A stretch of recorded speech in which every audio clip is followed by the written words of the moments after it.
អ្នករាល់គ្នាថ្ងៃនេះឲ្យតែមានអ្នកណារៀបការជាមួយចៅស្រីខ្ញុំថ្លៃជំនួសមួយចៅថែមទាំងជូនប្រាក់50លានធ្វើជាចំណងដៃទៀតលោក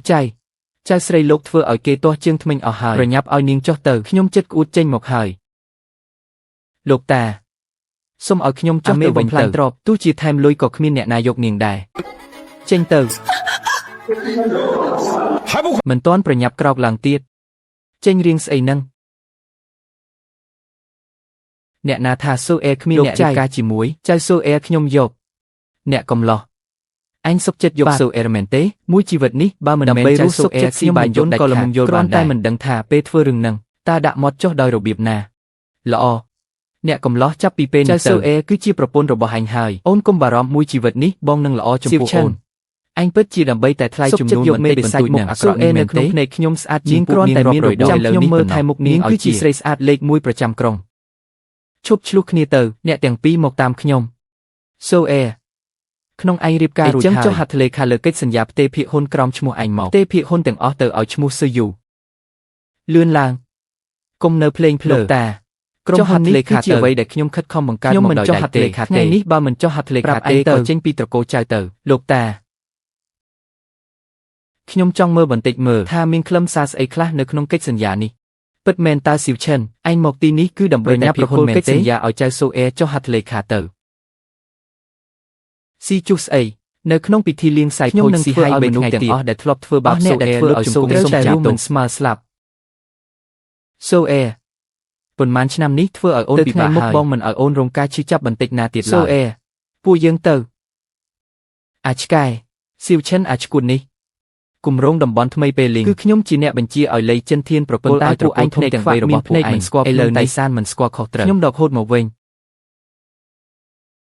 អ្នកប្រុសចៅគឺជាអ្នកគ្រប់គ្រងរបស់ក្រុមហ៊ុនស៊ីហៃគ្រប់ប្រុសចៅតើអ្នកធ្លាប់ឃើញអ្នកណាអាចបញ្ជាលោកលៃបានទេរបស់លោកលៃធំធេងណាស់ប្រហែលជាមានតែលោកធំប្រចាំវិមានជីងសិនមានសិទ្ធិបញ្ជាលោកលៃបានអាល្អិតនៃរបស់អញចង់និយាយថាអញគឺជាលោកធំប្រចាំវិមានជីងសិននឹងមែនទេពិតជាមានន័យចឹងមែនស៊ីវឈិនអញចង់ងាប់មែនទេនៅក្នុងពិធីលៀងសាយភោជស៊ីហៃមិនអនុញ្ញាតឲ្យឯងមកឆ្លើយទេលោកធំប្រចាំវិមានជីងសិនប្រហែលជាកំពុងនិយាយទូរស័ព្ទជាមួយឪពុកខ្ញុំហើយប្រមាថលោកលៃទីច្រើនដងហើយថែមទាំងប្រមាថវិមានជីងសិនទៀតឯងនិយាយមិនខុសទេឪពុករបស់ឯងពិតជាកំពុងនិយាយជាមួយលោកធំនិយាយពីរឿងអីនោះឯងដាច់ខាតគិតមិនដល់ទេមកនេះយកអាអត់ស្គាល់ទៀបខ្ពស់និយាយផ្ដេសផ្ដាស់វិបាកជើងរួចក្រវ៉ាត់ចោលទៅក្រៅលោកលៃមកដល់ហើយស៊ីវឈិន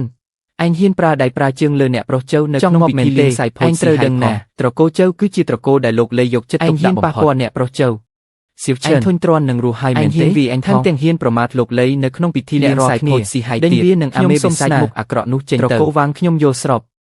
ត្រកូលស៊ុនយល់ស្របត្រកូលចៅយល់ស្របស៊ីវឈិនចៅសូអែឲ្យខ្ញុំចេញទៅពួកឯងសុំសមត្ថភាពទេ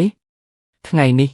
ត្រកូលធំទាំង3របស់យើងនឹងស៊ីហៃគ្រប់ព្រមទាំងលោកលៃសន្យាអភិវឌ្ឍតំបន់ថ្មីពេលលីងឯងថាយើងសុំសមត្ថភាពឬមិនសមត្រូវហើយបើធ្វើឲ្យខកខានកិច្ចសហប្រតិបត្តិការរបស់យើងទេនៅតែស្រមើស្រមៃចង់បានគម្រោងតំបន់ថ្មីពេលលីងទៀតឯងស្អីគេដែរកិច្ចសហប្រតិបត្តិការគម្រោងកម្រិតសែនលៀនបែបនេះសេចក្តីបានឬអ្វីដែលខ្ញុំឲ្យលៃចិនធានឲ្យពួកឯងទើបជាស្របច្បាប់ជារបស់ខ្ញុំមិនឲ្យគ្មានអ្នកណាដណ្ដើមយកបានឡើយនៃរបស់ឯងថាទាំងនេះជាបញ្ជារបស់ឯងមែនទេថ្ងៃក្រោយមកស៊ីវឈិនអញនឹងទាំងនាំអាមេបិសាចលៀងសាយក្រក់នេះមកទៀតធ្វើឲ្យលោកលេខខាងកន្លែងបែបនេះមិនមែនជាកន្លែងដែលពួកឯងត្រូវមកទេបើខ្ញុំមិនមកពិធីលៀងសាយភោជន៍ស៊ីហៃនេះក៏គ្មានចាំបាច់រៀបចំដែរហ៊ានមកនិយាយអួតអាងនៅក្នុងពិធីលៀងសាយភោជន៍ស៊ីហៃផងស៊ីវឈិនទីនេះមិនមែនជាកន្លែងដែលឯងមកបង្កចំនួនបានទេស៊ីវឈិនចេញទៅឬក៏ពួកយើងត្រឡប់ទៅវិញទៅគ្រួសារនៃត្រកូលធំទាំង3នៅទីនេះទាំងអស់សូអែខ្ញុំខ្លាចប្រសិទ្ធភាពខ្លាំងចិត្តសម្រស់របស់អូនចិត្តជាសេះស្បើយវិញហើយអូនទៅលៀងមុខទៅហើយផ្លាស់រោគដែលបានរៀបចំទុកមកស៊ីវឈិន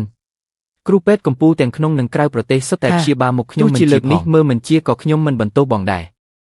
ទោះជាលើកនេះមើលមិនជាក៏ខ្ញុំមិនបន្ទោសបងដែរ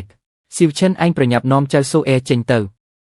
ធ្វើឲ្យលោកលៃខឹងពួកឯងទទួលខុសត្រូវឬទេខុសត្រូវឯងទៅសួរលៃចិនធានមើលមានសេចក្តីក្លាហានមកឲ្យខ្ញុំទទួលខុសត្រូវទេឯងហ៊ាននិយាយជាមួយលោកលៃបែបនេះនិយាយជាមួយមនុស្សស្លាប់ទេស៊ីវឈិន